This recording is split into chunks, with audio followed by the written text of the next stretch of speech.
এই যে সানিগিরির HQ 5.0, হ্যাঁ 5 নম্বর বাসা এটা আমার।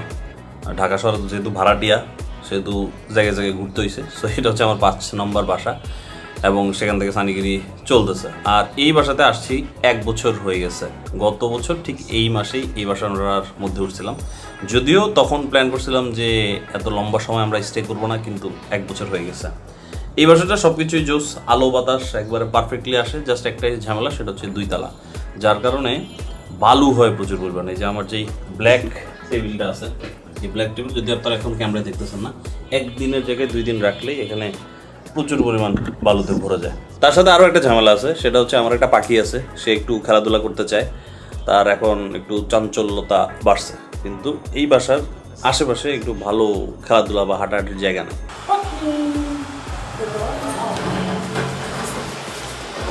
এবং আমি নতুন বাসা খুঁজতেছিলাম, আর নতুন বাসা খুঁজতে গিয়ে যা কাহিনী হয়েছে ব্রোস।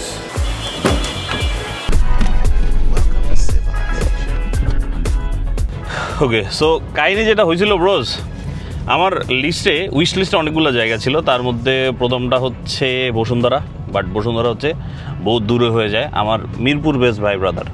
তার পরবর্তীতে স্বপ্ননগর আবাসিক নামে একটা জায়গা আছে কালশিতে, ওই জায়গাটা একবারে পারফেক্টলি পছন্দ হয়েছে, কিন্তু ওইখানে ভাই ভাষা খালি পাওয়া যায় না। এর পরবর্তীতে একটা জায়গা পছন্দ হয়েছে রিসেন্টলি, সেটা হচ্ছে ইস্টার্ন হাউজিং। ওই যে সুজুকি জিক্সারের যে ভিডিওটা শ্যুট করছিলাম সেটা হচ্ছে ইস্টার্ন হাউজিংয়ে গিয়ে ফিল হলো ভাই নদীর পাড়ে একটা বাসার দরকার, এত পরিমাণ বাতাস, আর ওই দিন যা বৃষ্টি দেখছিলাম এত সুন্দর।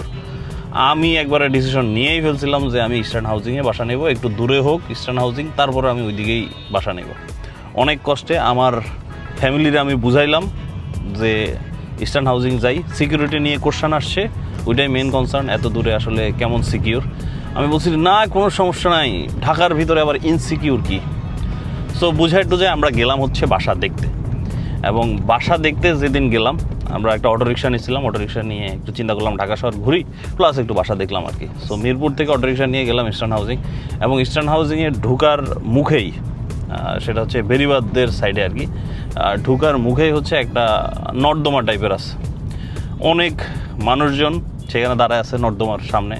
আমরা একটু কিউরিয়াস কী হইলো কাহিনী, পরে শুনলাম যে ওইখানে একজনকে ফালায় রাখা হয়েছে, আর বাকিটা বললাম না, বুঝছেনই তো, একজন ভেসে উঠছে, এই কথা বুঝেন বিষয়টা কী পরিমাণ হরিফিক প্লাস কী পরিমাণ প্যাথেটিক। আর আমার ক্ষেত্রে কি হয়েছে, what a great introduction to security. তারপরে আমরা বাসা দেখছিলাম, বাসা বাজেটে পছন্দ হয়েছে আমাদের, কিন্তু এই সিকিউরিটি কোশ্চেনে আর হচ্ছে আমরা আগাইতে পারি না ইস্টার্ন হাউজিংয়ে। তার পরবর্তীতে বাসায় এসে ডিসিশন নিলাম, না ঠিক আছে ভাই আমরা যেখানে আছি এখানেই থাকি আপাতত, এখান থেকেই সব কার্যক্রম চলুক হেডকোয়ার্টারে। তাই এইখানে আপনারা ভাই মোস্তানিকে আরও দীর্ঘদিন হয়তো দেখবেন ইনশাল্লাহ। কোথায় আপনি স্যার?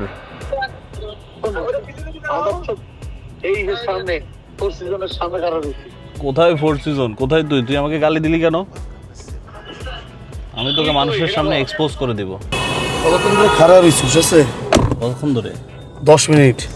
এত কম সময়ের কত দাম জানিস?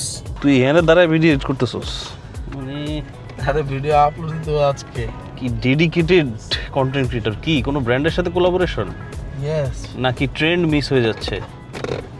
হ্যাঁ কোনটা? না আমার ইউটিউবে ওই ভিডিও দেখলাম ব্যাপক ভিউ হইতেছে, আমি তো খুশি কাঁপতহারা। হ্যাঁ তো চিন্তা করলে আরেকটা আপলোড দিয়ে দিই, আরো ভিউ হবে না? না না তাহলে এখন ফেসবুকে তো দিতে পারবো না, ওর আগে একটা রিলস আছে, রিলস আপলোড দেওয়া, ইউটিউবের লিংক দিয়ে দেবো। উফ, এই বিজনেস আইডিয়া। আমার তো মনিটাইজেশন লাগবে ইউটিউবে। তৌকির দ্য লেজি ট্রাভেলার, তার মনিটাইজেশন অন হওয়ার জন্য আর কত ঘন্টা বাকি আছে? আরে শেষ দেখছ 38 ঘন্টা হয়, হ্যাঁ আবার পিছে বেরা যায়। কেন? ভিডিও দেই না। ও আচ্ছা, আবার বছরের হিসাবে তো ইয়ে করতে হ্যাঁ হয়। বারবার এরকম পিছিয়ে যেতেছি, বারবার 4000 ঘন্টা না এখন? হ্যাঁ আচ্ছা 4000 ঘন্টা হচ্ছে ইউটিউবে লাগে ওয়াচ টাইম। এই জন্য ইউটিউব ইজ ভেরি টাফ, মানে ফেসবুকে গ্রো করা অনেক সোজা, একটু উল্টাপাল্টা ভিডিও দিলে ভাইরাল হওয়া সোজা। 3725 মনে হয় হয়ে গেছে, আর বেশি নাই, অল্প কিছু ঘন্টা হইলেই ইউটিউব মনিটাইজেশন পাবে। আমি যেদিন প্রথম ইউটিউব মনিটাইজেশন পাইছি জানোস, আমি হলে আমার একটা বন্ধুরে দইরা কি যে নাচা, কি খুশি হয়েছিলাম। কারণ ডলারের লোভ না ডলারের লোভ না, আসলে ইউটিউব ইজ ভেরি টাফ।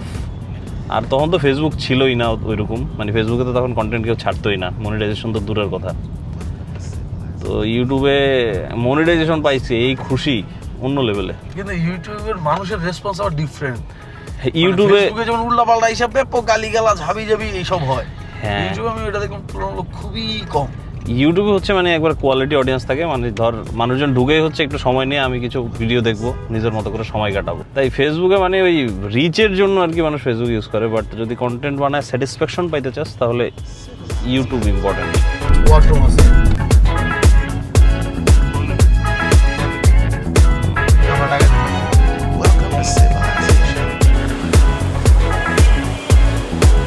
আমরা দুজন মিলে সকাল সকাল কোথায় যাচ্ছি সেটাই তো বলা হয় নাই। আমরা যাচ্ছি হচ্ছে দাঁতের ট্রিটমেন্ট করানোর জন্য। তোকে দাঁতের মধ্যে অনেক অনেক ময়লা। আমার কোনো সমস্যাই নেই, আমি এই যে হুদয়। আমাদের একটা বন্ধু আছে আর কি, সে হচ্ছে লেজার ডেন্টালে চাকরি করে, তো ওর সুবাদেই হচ্ছে আমরা এখানে আসি। গত বছর আমি দাঁতের মধ্যে স্কেলিং করাইছিলাম। স্কেলিং এটা কী বলে, আরে মানে ঘষা মাজা করে আমরা পরিষ্কার করছিলাম, ওই যে ক্যাভিটি জমে না কি ওইরকম আর কি। তো আমরা এটার রাইট ওয়ার্ডটা ডাক্তারের কাছে শুনতেছি।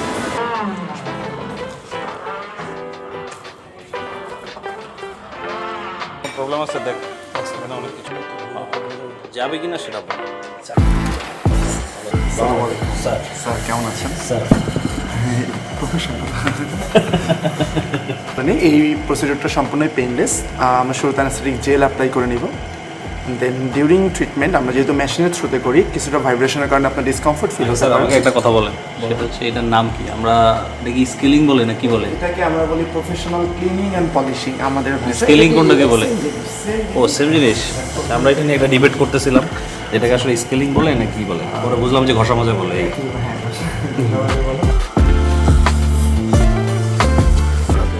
আমি সিল করে প্যাকেট ওপেন করছি স্যার। আচ্ছা, তুই বাসায় দিয়ে দিবেন আমাকে, নিয়ে যাবো?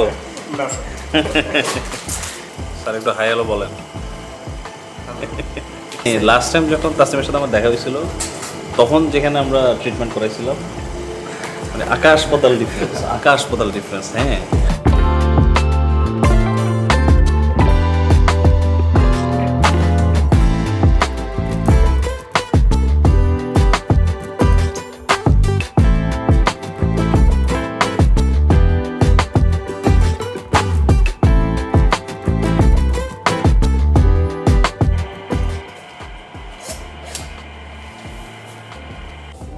এবার তোর পালা, দেখি তো দাঁতগুলো দেখি।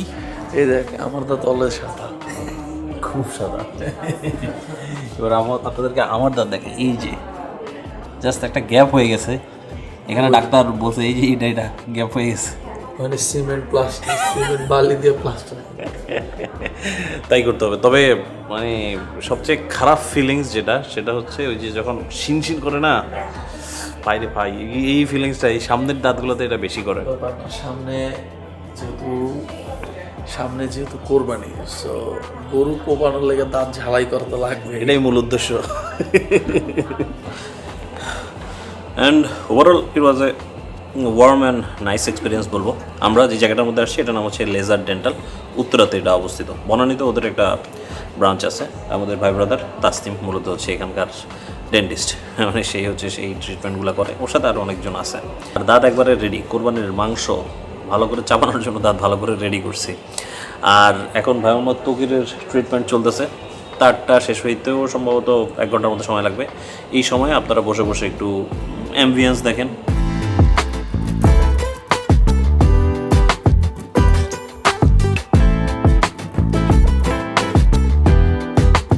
আর উত্তরা যেহেতু আসছি, আরেকটা জায়গার মধ্যে ঘুরে যেতেই হবে, সেটা হচ্ছে সাওয়ারি। হ্যাঁ, সাওয়ারি এখন উত্তরাতেও আপনারা বাই সেল এক্সচেঞ্জ এখন উত্তরাতেও করতে পারবেন। এবং সাওয়ারির এই শোরুম যেটা দেখতেছেন, এটার মধ্যে আপনারা সব ব্র্যান্ডের অফিসিয়াল আনঅফিসিয়াল সব ধরনের বাইক পেয়ে যাবেন। এই যে দেখেন, এখানে অনেকগুলো ব্র্যান্ডের বাইক আছে, লিফান, তারপরে জিক্সা, তারপরে হচ্ছে ইয়ামাহা। আর পাশাপাশি ওই যে দেখতেছেন, এটা হচ্ছে মেরামত খানা। এখন আপনারা উত্তরাতে এসে বাইক সার্ভিসও যদি করাতে চান, তাহলে এই জায়গায় চলে আসতে পারেন। কোনা দিয়ে বলেন, চেহারা তো দেখাবেন না। আসলে 5 সিভিউ বাইক কিনলে 5টা ফ্রি সার্ভিস। ও মানে সাওয়ারি থেকে যদি আপনারা বাইক কিনেন তাহলে 5টা ফ্রি সার্ভিস। আরে সাব্বাস, জোস। আর সাওয়ারির এই যে এই লোকেশনটা, এটা হচ্ছে 14 নম্বর সেক্টরের 19 নম্বর রোড। ওই যে মুক্তিমঞ্চ যেটা আছে, মুক্তিমঞ্চ থেকে 2 মিনিট সময় লাগে। আপনারা যারা উত্তরাবাসী আছেন, বাইক বাইসেল এক্সচেঞ্জ, এখন চলে আসতে পারেন উত্তরা সাওয়ারিতে। যেমন এই বাইকটা মাত্র এক্সচেঞ্জ করে একটা নতুন বাইক সাওয়ারি থেকে একজন নিয়ে যাচ্ছে। এই যে এই স্টাইলের ব্লগিং মানে হচ্ছে লাইফের একটা পার্ট অডিয়েন্সের সাথে শেয়ার করা, আর সেটা এক সময় আমি খুব রেগুলার বেসিসে করতাম, কিন্তু এখন আর কি করা হয় না। তবে আমার খুব ফেভারিট একজন ব্লগার, মানে অনেকজন ব্লগারের মধ্যে একজন ফেভারিট ব্লগার আছে যার নাম হচ্ছে কেসি নাইস্টেট। সে এখন আবার রেগুলার বেসিসে ব্লগ আপলোড দেওয়া শুরু করছে, এবং তার অডিয়েন্স হিসাবে আমার মধ্যে না খুব এক্সাইটমেন্ট কাজ করে সে যখন নতুন ভিডিও আপলোড দেয়। সো আমার কাছে ফিল হইলো যে আমার যারা অডিয়েন্স আছে, যারা আমার ওই ধরনের ভিডিও দেখতো আগে, তারাও হয়তো এরকম এক্সাইটমেন্ট ফিল করে। সংখ্যাটা কত সেটা আমার জানা নাই, বাট ওই যে এক্সাইটমেন্টের একটা কারণ যদি হইতে পারি, তাই আমিও কেসি নাইস্টেট ভাইয়ের থেকে ইন্সপায়ার্ড হইলাম, এবং ইয়েস, এভাবে জীবনের ছোট ছোট বাইট আপনাদের সাথে শেয়ার করবো ব্লগের মাধ্যমে, যেটার মধ্যে আপনারা খুব বেশি উদ্দেশ্য খুঁজে আসলে লাভ নাই, জাস্ট একটা ডেইলি লাইফের পার্ট আপনাদের সাথে শেয়ার করা হবে। আর আজকের কাজ আরও বাকি আছে, এখন আরও এক ভাই ব্রাদার আসতেছে, তার সাথে অন্য আরেকটা জায়গায় যাবো, অন্য আরেকটা কাজ আছে, সেসব আর আপনাদের সাথে শেয়ার করবো না। আজকে একটু পর্যন্তই থাকবো, ঠিক আছে ব্রোস?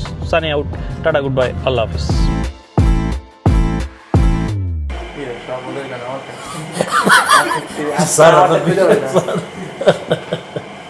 হাই হাই, এই চলে গেছে স্যার স্যার স্যার স্যার